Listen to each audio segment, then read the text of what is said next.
Let's talk about making audiobooks as a self-published author. This is going to have a couple of different parts to it. This is part one. We're going to talk about how I do it and how much it costs and what those different costs are. I also want to throw in here at the beginning, there are several different ways that indie authors can make audiobooks, but I'm only going to be speaking about the ways that I have personal experience with. Signing your rights away and having a company and all that kind of stuff, I don't do that with my audiobooks, so we're not going to talk about it. What I do is I produce all of my own audiobooks through a company called ACX, which is basically just like Audible, Amazon. As far as how do you do it, you make an account on ACX, you go in and claim your book by putting in the ASIN or your book title, and then you find a narrator and the audiobook is all created there within the ACX platform. In my experience, my narrators basically took care of everything. So you find a narrator, you will have to listen to what they've recorded to approve it, but the technical side should all be taken care of by your narrator. You have three options as far as how to pay that narrator. Option number one, royalty share. You give them half of the royalties on every sale of the audiobook for 7 years, but you pay them nothing up front. Option two, you share your royalties and you also pay them a fee up front.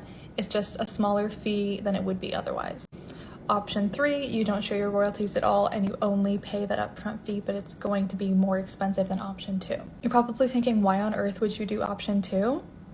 That's what I did for most of my books, so there are reasons. First of all, finding narrators who are willing to do option one, you are going to be finding new and inexperienced narrators because this is how they're getting experience.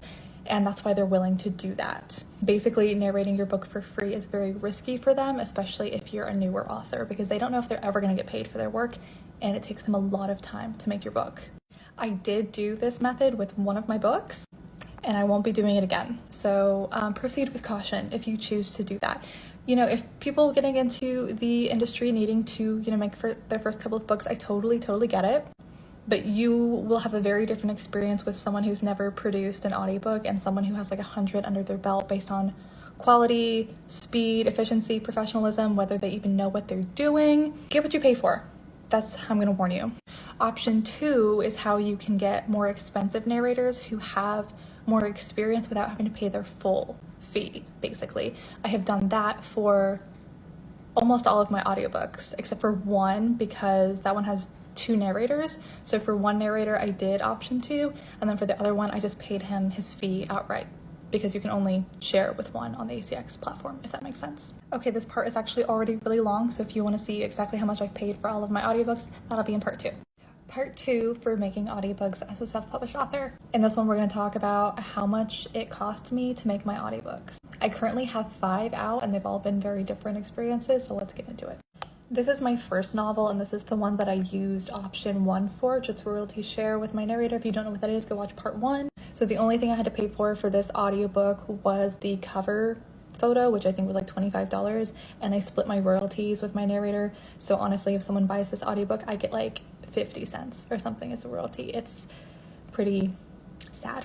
The companion to that book, I did option two with that narrator. So as you can see up here, my narrator cost about $500, the cover was $25, and that brings the total for this audiobook to $515. A big factor that's going to go into how much your narrator costs is how long your book is, because you're paying them per finished hour, which is not how long it takes them to create your audiobook, it's how long the audiobook ends up being. So if your audiobook is 10 hours long, that rate times 10 is what you're going to get. So then jumping into my next book, The Marionettes, this is the first in a series, and I used a different narrator this time because I wanted a different voice for this character. Second option also used with this book, but the narrator was a little more expensive anyway, and this book was also a little bit longer. You can see here the narrator was $567, the cover was also a little more expensive, that designer's just more expensive for $50, bringing that total to $617.75. Now we're getting into my really expensive audiobooks because these books are so freaking long. This is book 2 in the series of the previous book, The Marionettes. Same narrator, same rate, longer book. For Wicked Soul, $753 for my narrator, $50 for the cover, about $800 for that audiobook. Now, Bloodless Ties is my most expensive audiobook because it's my longest book and also is a dual narration book, so I had to hire 2 different narrators. And as we talked about in part 1, you can only do royalty share with one narrator, which means I had to pay the full rate for one of the narrators. And if you're wondering what that kind of looks like, that's the difference between paying $75 an hour and $275 an hour. So let's look at that total. So for Bloodless Ties, one of my narrators I paid $880, the other one about $570, bringing the total to $1,448, plus the cover. The audiobook ended up being about $1,500. And as you can see, that's the total all the way down there for all of the audiobooks, about $3,400. That's how much it cost to produce the audiobooks, not necessarily how much I paid. So the next part, we're going to talk about workarounds and how you can save some money and not have to spend that gigantic price tag to produce your audiobooks. This is part 3 for making audiobooks as a self-published author. This one is about how you can save money and not pay that gigantic price tag that we talked about in part 2, at least not fully. These are ways that I have saved money on my own audiobooks. So the first way is a little bit complicated. Stick with me.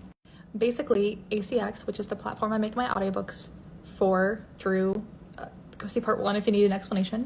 They will offer you these promo codes for your audiobook. And basically the purpose is to be able to send out these codes, kind of like ARC copies of books, to allow people to listen to the book for free in exchange for a review. I've used these codes in the past as a way to pre-order the audiobooks basically, but all of the money is going into my pocket instead of Amazon's, and then all of that money can go towards paying off my narrators. So in ACX, you're gonna go to promo codes.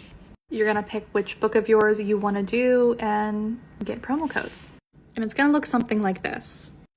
The tricky thing is these are only going to be available in the US marketplace and the UK one. So if you want to do this kind of pre-order, you have to make sure the readers who are doing it are in the US or the UK. I've set this up a couple of different ways through my website, through a Kickstarter, we'll get through that in a second, where basically I had people pre-order the audiobook just for the cost of what the audiobook would be. Normally, I explained to them this is why I was doing it. And then when the audiobook was available, I would send them this free code so they could download it and it would show up in their Audible app like usual. But then I got all of the money for it instead of Amazon. And then all of that money went back towards my narrator. I did that for this book, which is book 2 in the Marionettes series. And those pre-orders alone completely paid off the narrator fee, which if you saw part 2 was pretty expensive. You only get a certain number of codes though. I think it's 25 for the US and 25 for the UK. And depending on how long your book is, depends on how expensive ACX will set your audiobook for. So even if you sell all of them, it might not cover all of the cost of your audiobook, but it could definitely take a nice chunk out of it. The second thing I've done to help pay for my audiobooks is do a Kickstarter. This is what it looked like. It really wasn't anything fancy. You'll see I had 36 people back about $1,500. So that pretty much covered all of the costs for the narrators for this book as well, with only 36 people helping. So even if you think like you can't get that many people to help, it doesn't take that many. The things I offered were an early copy of the ebook as soon as it was available. I added people's names and the acknowledgements of the book. This one is strictly that pre-order thing that we just talked about. And then also for an ungodly amount of $100, I let people become a character in my book. Like I put their name in the book. Surprisingly, that was the most popular. That sold out like really fast. I didn't like add a character into the book. It was like done at this point. I just chose a character who already had a name and like swapped out the person's name. So if you saw part 2 with Wicked Souls and Bloodless Ties being my most expensive audiobooks, they were pretty much completely paid for by my readers by doing this, which made it a lot less risky for me to be investing like $2,000 into an audiobook, which I'm not making that much back on royalties per sale. So I knew I wouldn't see that money back anytime soon if I invested all of that at once. So that'll bring us to part 3. How much have the audiobooks made? Did I make my money back? Is it a worthwhile investment? Welcome to the final part of making audiobooks as a self-published author. We've talked about how to do it, how much it costs, how to save some money. Now we're going to talk about, is it even worth your time? Will you make your money back? I will say, to me, making audiobooks for the most part is worth it simply because I love audiobooks. I love being able to hear my own stories come to life that way. So there's a great deal of personal satisfaction that comes from it.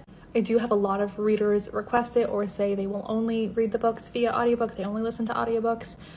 But does that translate into income? That is the question. So here's the problem, or just here's the reality. If you are doing any of those royalty share options with ACX that we talked about in part 2, your royalty for your audiobook is going to be smaller than you expected. And it's also so freaking unpredictable that I can't tell you how much you're gonna make, because you are gonna make a different amount depending on if someone purchases your book while it's on sale. if someone is an Audible member and they use a credit, if they're an Audible member and they didn't use a credit, they're not an Audible member and they just bought it outright, you will receive a different royalty for all of these different cases. You also have no control over what price you set the audiobook at, so you're up to ACX's whims there. They'll put it on sale without telling you, like all of that kind of stuff. So on average, I will make anywhere from 40 cents on an audiobook sale to, on the higher end, I see maybe $2.50. I don't know if I've ever seen anything as high as $3. But all of my books are royalty share, so if you were paying for your narrator outright, you'd be seeing twice that. So on the higher side, you might be seeing $5 per audiobook sale. And as you can imagine, if you're paying that $1,500 or whatever fee up front, as we talked about in, was that part 2? Making $2 to $5 back per sale, it's gonna be a while until you see that money. Here are my numbers. Here's how much I've actually made from my audiobooks in their lifetime. I started publishing audiobooks back in 2021, so it's been about 2 years. That's how much I made from that Kickstarter for the Bloodless Ties one. So in total, I've made about $7,000. How much I actually paid was about $3,400. So in total profits that I've seen so far is a little over $3,000, which, like, great. You see $3,000, you're like, that's a decent amount of money spread over 2 years. Keep that in mind. I make the most money off my books in Kindle Unlimited and ebooks. Everything else is like the cherry on top, is basically how I see it. So I make my audiobooks because I like them, because my readers like them, and because they're not a loss at this point, but they're also not a huge hitter when it comes to my income. So if it's something you want to do, I would encourage you to do it, but I would not encourage you to like think that's what's going to move the needle and that's what's going to like bring in the big bucks. Maybe it will for you, maybe it does for some other authors. For me, not so much. It's a couple $100 extra every month. That's it for our audiobook series. Let me know if you have any questions.